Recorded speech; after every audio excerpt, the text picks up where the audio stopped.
Welcome to our channel. Today we how to enable Wrike Gantt chart for realistic deadlines. Easy tutorial step. To enable the Gantt chart in Wrike, start by logging into your Wrike account.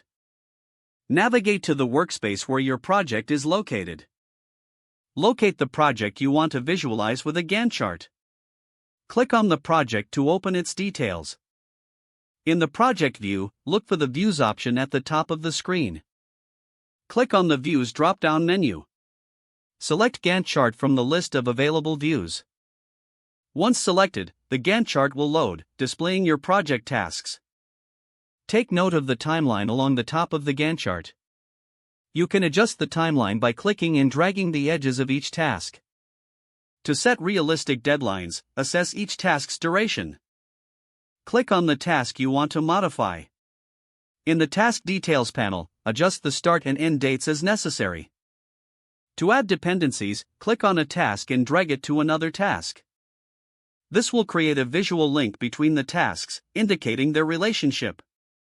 Make sure to account for potential bottlenecks in the workflow. Review your entire project's timeline for any overlapping tasks. If adjustments are needed, simply click on tasks to modify their dates. Regularly update tasks as project progress changes. This will ensure your Gantt chart reflects the most accurate deadlines. Finally, save your project to secure all changes made. If the page does not load, refresh the browser or try again in a private or incognito window. Make sure you are using the correct email address, then retype it carefully to avoid small typos. If your password is not accepted, use the reset option and create a new strong password you can remember.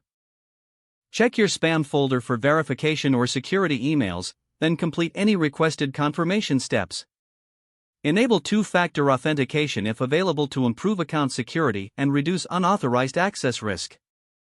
After signing in, review your profile details so your contact information and settings are accurate and current. If you see an error message, note it down and try again after restarting your device and internet connection. Don't forget to like this video and subscribe to our channel for more step-by-step tech guides.